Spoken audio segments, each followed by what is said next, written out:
Welcome to the deep dive. Today, you've brought us a really thought-provoking collection of material, all centered on this one word, laziness. Hmm. It's a term we all think we understand, right? But today, we're aiming to go way beyond that first, often kind of negative reaction. Absolutely. Our mission really is to properly dig into what laziness actually is in our modern lives, for you. Yeah, absolutely. It's one of those words that instantly triggers so many judgments, doesn't It it? really does. We picture someone, shirking responsibilities. But as your sources quite rightly highlight, there's also this intriguing undercurrent, almost an admiration sometimes, Hmm. for people who seem to just bypass unnecessary work. Effortlessly, yeah. So we're setting out to really dissect this whole idea for you. Exactly. We're so quick to label someone lazy, and let's be honest, we often feel that little pang of guilt ourselves if we think we're Hmm. slipping into it. Oh, for sure. But what if that label is just too simple? What if there are surprising reasons behind what we call laziness, maybe even some, well, unexpected benefits? We're going to explore the basic definition, how it operates in our incredibly productivity-focused world, whether it's a fixed part of someone's personality, and crucially, when it truly becomes a problem. Yeah. Get ready for some perspectives that might just shift how you see things. We definitely will. We'll be sort of peeling back those layers to reveal the different sides of laziness, and some of what we find might really challenge your initial thoughts on the subject. Okay, so to start, let's maybe get down to basics. Your sources give us that pretty straightforward dictionary definition. Right, the whole unwillingness to work or use energy thing. Exactly. And as your material immediately points out, that definition feels rather sterile, doesn't it? Totally, yeah. It completely misses the emotional punch that the word lazy carries in our daily conversations. Mm. I mean, when we call someone lazy, it's almost never just a neutral statement about their energy levels. Precisely. It's a judgment, pure and simple. It suggests they're not meeting some kind of unset expectation for activity, and often without any real understanding of what might be going on underneath. Right. Your sources really nail this. Lazy becomes a label, a convenient way to avoid asking, well, more difficult questions. Exactly. So a key insight right away is that lazy isn't some neutral descriptor. It's a loaded judgment. And it's often masking complex underlying reasons, maybe exhaustion, maybe a sense of misalignment, or even something like neurodivergence. And what's fascinating here is considering what that label so often conceals. I mean, the material you've shared indicates it's rarely just a straightforward dislike of effort.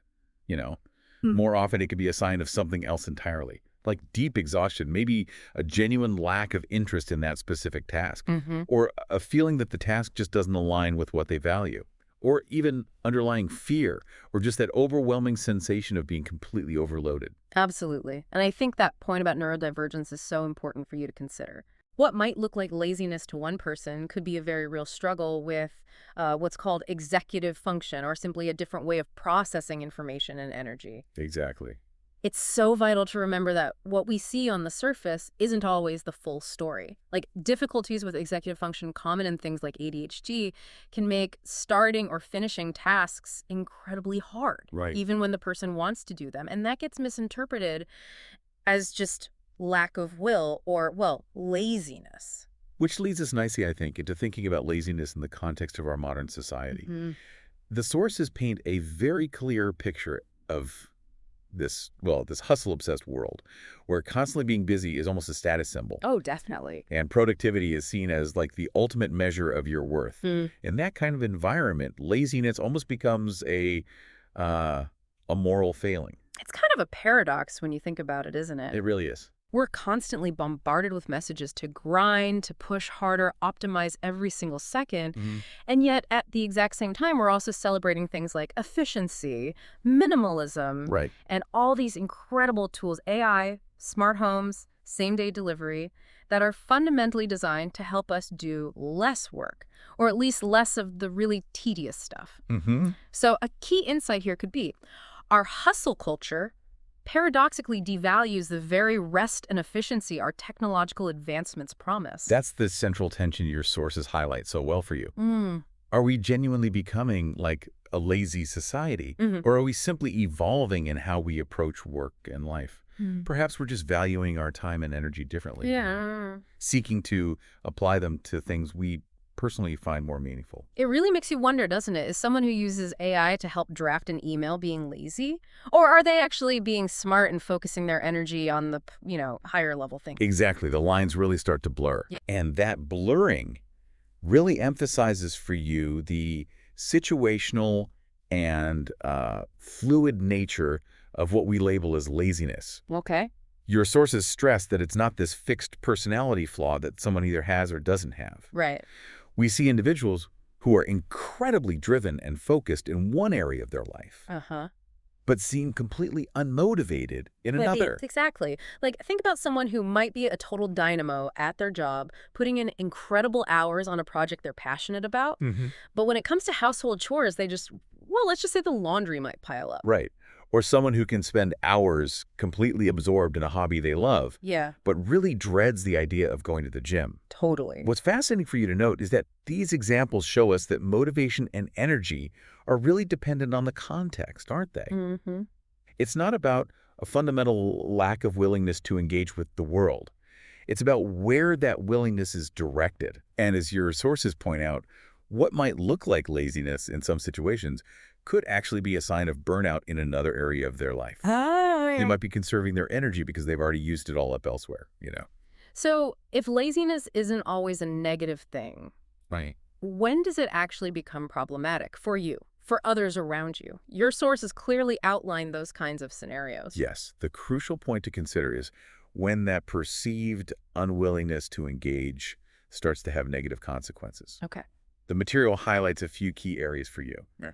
Like when it leads to neglecting basic needs or responsibilities, things like your health, personal hygiene, or taking care of important financial stuff. Right. Okay. When that inaction actively works against your own well-being or stops you meeting your responsibilities. Exactly. And another critical point is when it unfairly burdens the people around you. Mm. If one person's laziness consistently means that someone else has to pick up the slack, well, that creates an imbalance in relationships and can definitely cause problems. And I think the point about it potentially stalling your own growth or healing or ability to contribute, that's so important for you to think about. Definitely. When avoidance, which might look like laziness, keeps us from addressing problems or learning new things or contributing, that's when it can become truly detrimental. Precisely. And when this becomes a consistent pattern of self-neglect or avoidance in your life, it can have really serious long-term effects on your overall well-being and your ability to function effectively. Mm-hmm. The main thing to take away here is that it's not really about the inaction itself, but about the impact of that inaction on the things that truly matter in life. Okay, so we've looked at some of the potential downsides, but your sources also offer this really interesting flip, suggesting that laziness can actually be, well, intelligent. That definitely grabbed my attention. It's a provocative idea for you to consider, isn't it? Yeah. The material argues that avoiding unnecessary busy work can actually be a catalyst for finding more efficient ways of doing things, for really smart systemization and streamlining processes. If someone really resists a repetitive or inefficient task, Yeah. they might be much more motivated to find a better solution. Right. That really makes sense. Necessity is the mother of invention, and maybe a little bit of what we call laziness actually fuels that necessity. Could be. And the point about procrastination potentially being a signal of a lack of clarity rather than just laziness, that's also really intriguing for you to think about. Absolutely. Sometimes that urge to put something off isn't simply about avoiding work. Hmm. It might be a subconscious signal that the goal isn't really well defined or the steps aren't clear, or maybe there's some underlying uncertainty that needs addressing before action can happen. And I really appreciated the way your sources framed refusing to endlessly grind as an act of self-preservation for you in a culture that often glorifies burnout as some kind of badge of honor. Right. Actually recognizing your need for rest and setting healthy boundaries might be seen as lazy by some, but it's actually absolutely crucial for your long-term health and, frankly, your overall productivity. Exactly. Your sources even use the example of inventors for you to consider people who were perhaps lazy when it came to certain kinds of manual labor. Uh-huh. And that very aversion drove them to create technologies that would automate those tasks. That's not a failure of character. That's genuine innovation. Which brings us to this almost paradoxical idea for you. Is effective time management actually a form of what we could call productive laziness? It is, in a way, yeah. The material you shared points out that many individuals who are high achievers aren't necessarily working harder in terms of sheer hours. Right, good. They're often working much smarter. They're excellent at identifying and then actively avoiding unnecessary effort. Think about it for a second. Spending some quality time upfront planning and organizing your tasks. Yeah. Well, that can save you countless hours of wasted effort down the line. Automating repetitive tasks frees up your energy for things that truly matter.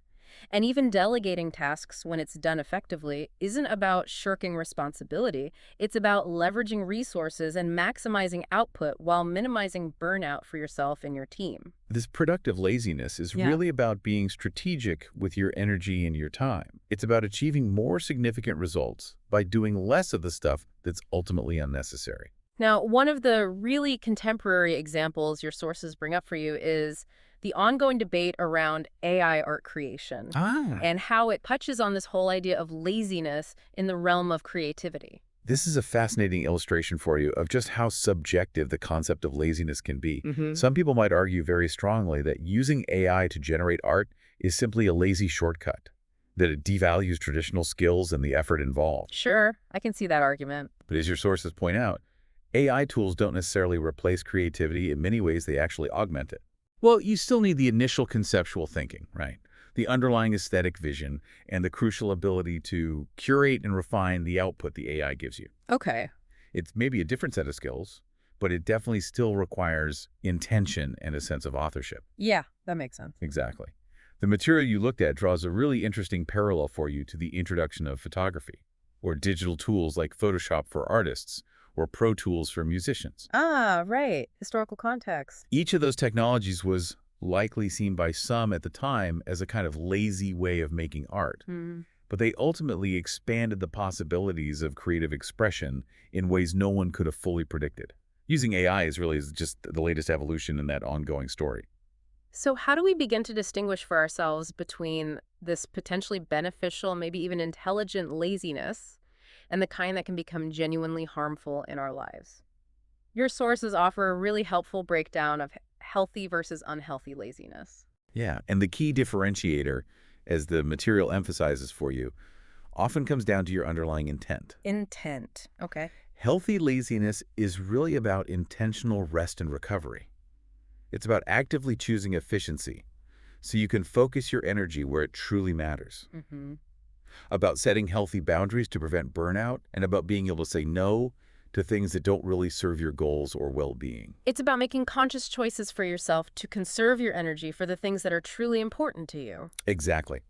In contrast, unhealthy laziness is often characterized by a chronic pattern of avoiding responsibility, Right. consistently choosing inaction, even when you know it will hinder your growth or negatively impact others.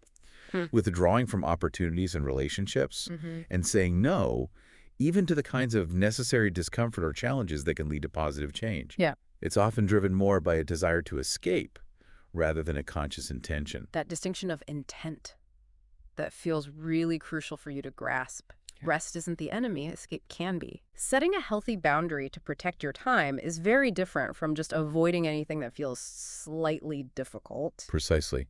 And this brings us back to the subjective nature of laziness for you. Yeah. What one person perceives as laziness in another can be seen by someone else as, well, efficient problem solving, or even a necessary period of deep cognitive processing that just isn't outwardly visible. Your sources really highlight for you the dangers of applying that lazy label too quickly to others. They do. It can completely ignore the often invisible labor people perform, like emotional caretaking or the huge mental load someone might be carrying. Absolutely. It can also reflect our own inherent biases, right? Yeah. Whether they're rooted in our understanding of class or different abilities, or even just cultural expectations around what productivity should look like. It's really similar to calling someone stupid, isn't it? Yeah, that's a good analogy. It's a simplistic insult that immediately shuts down any curiosity about the underlying reasons for their behavior.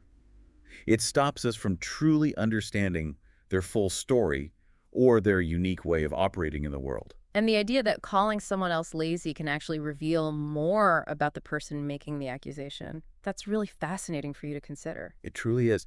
The material suggests for you that when we are quick to label someone else as lazy, it might actually stem from our own lack of understanding of their situation, or perhaps from our own deeply held value system that prioritizes certain types of visible activity over others. Right. It could even be a subtle form of resentment if we feel like we're constantly pushing ourselves to the limit while someone else seems to be taking things easier. Or maybe it's a misguided way of trying to exert control, of enforcing certain societal norms through shame. That too. The question your sources pose for you is so insightful.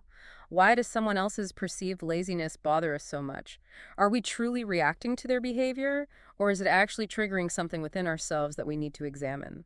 It really forces us to take a closer look at our own relationship with work, rest, and what we consider to be productive in our own lives. Let's think about the other side of the coin for a moment. What are the commonly perceived opposites of laziness? And do we perhaps overvalue them in our society? Words like diligence, drive, hustle, strong work ethic, they immediately come to mind. Absolutely. And your sources acknowledge for you why these traits are so often highly valued. Yeah. They're typically associated with building things, overcoming challenges, signaling responsibility and ambition to others. We often see them as the primary pathways to achieving success and fulfillment, right? We do. But the material you've read also critically examines the potential downsides for you of overemphasizing these very qualities. Like what? Well, burnout is a very significant risk, obviously, as is the increasingly recognized phenomenon of toxic productivity. Ah, yes. That phrase. This idea of being constantly busy, working long hours, even when it's not really yielding results, and might actually be detrimental to your well-being. We can also become so overly identified with our external achievements that we start to neglect other absolutely essential aspects of our well-being, our emotional needs, relational needs. Right. And the sources offer some really valuable alternative approaches for you to consider things like working smarter, not just harder, focusing on consistent effort rather than just intense bursts, and effectively leveraging collaboration, delegation, and real innovation. Exactly. These approaches can often lead to significant accomplishments without necessarily requiring that relentless overwork and the potential burnout that comes with it. Now, as much as we're exploring the potential benefits and the many nuances of laziness for you, your sources also include some really important critiques and additional nuances that are worth keeping in mind. Definitely. One key point that's raised is the potential risk of, well, over-romanticizing laziness. Yes, it's absolutely crucial for you not to fall into the trap of thinking that all forms of inaction are somehow profound or inherently beneficial. The material rightly points out that sometimes laziness really is just, well, disregard for responsibilities, maybe a lack of organization or even a sense of entitlement. Yeah, not every unproductive moment holds some deep hidden wisdom. Exactly. The key, as the sources emphasize for you, is discernment, that ability to wisely distinguish between necessary rest and neglectful withdrawal from what truly matters. Another really important nuance for you to consider is the distinction between systemic factors and individual laziness. We spend a lot of time discussing individual psychology, but the sources also prompt us to think about the broader societal context we're all operating in. That's a great point. Are people always truly lazy, or are they perhaps sometimes trapped in larger systems that inevitably lead to burnout and offer very little tangible reward for their sustained efforts? Is the gig economy, for example, always empowering? Or does it sometimes just force people into a constant state of precarious hustle without enough support or security? And what about political engagement? Is a lack of participation always just laziness? Or could it also reflect a sense of disillusionment with a system that feels, well, unresponsive? Right. The concept of what your sources term lazy rebellion against systemic exploitation is a particularly thought-provoking one for you. It is. Sometimes that quiet refusal to fully engage might actually be a subtle but significant form of resistance. And we absolutely have to address for you the important intersection of neurodivergence and how it's so often mislabeled as laziness. Yes, definitely. As the sources rightly point out, for many individuals living with conditions like ADHD, autism spectrum disorder, or depression, that dismissive label of lazy has been deeply damaging and just. Inaccurate. So inaccurate. What might superficially appear as a simple lack of effort can actually be the direct result of underlying challenges with executive function, maybe overwhelming emotional exhaustion that isn't visible, or significant sensory overload. It really shifts the focus for you, doesn't it? From making quick judgments to recognizing the critical need for greater accessibility, deeper understanding, and more appropriate support systems. Absolutely. The sources also helpfully broaden our perspective for you by looking at how cultural perceptions of laziness can vary quite significantly around the world. That's interesting. The Western, and particularly the often dominant American, emphasis on productivity as a primary measure of moral worth. Well, that's far from a universal concept. It's really fascinating for you to consider Eastern philosophies that often place a high value on stillness and contemplation, Right. or various Mediterranean cultures that seamlessly integrate periods of rest and relaxation into their daily routines.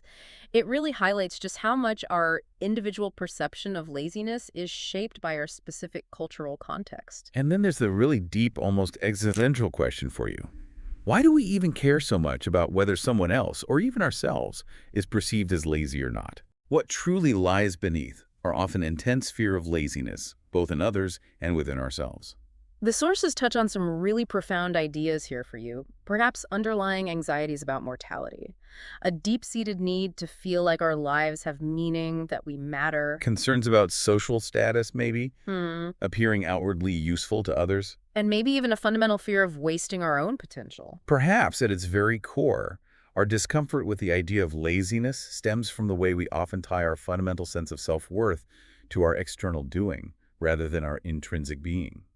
So laziness in that sense might feel like a direct threat to our very identity. Might be. And to help us navigate this often complex terrain, your sources even propose a helpful typology of laziness for you, essentially categorizing it into several different types. Yes, breaking it down into categories like physical laziness, the general feeling of low energy, mental laziness, struggling with focus, cognitive effort, emotional laziness, avoiding dealing with difficult feelings, moral laziness, neglecting obligations, and even strategic laziness, avoiding necessary effort for long-term gain.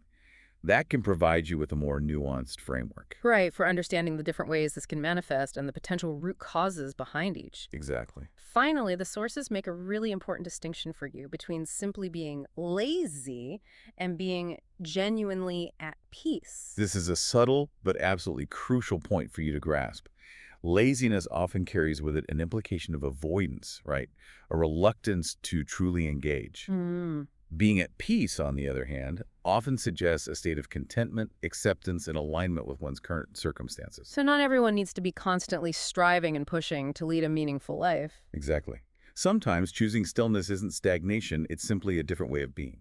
So as we begin to wrap up this really deep dive into the multifaceted world of laziness, what are some of the key reflections you'd really want to leave our listener with for them to take away? The most important takeaway for you, I believe, is that laziness is so often a symptom of something deeper, not simply a fundamental character flaw. Okay. It can act as a signal for you, indicating that perhaps you're engaged in a work that doesn't truly align with your core values, that you might be pushing yourself too hard without adequate rest, or even that you've simply forgotten the essential importance of allowing yourself to rest and recover without feeling that unnecessary guilt. It really encourages us to look beyond that initial, often knee-jerk judgment and to instead ask ourselves, what is this perceived laziness really trying to communicate?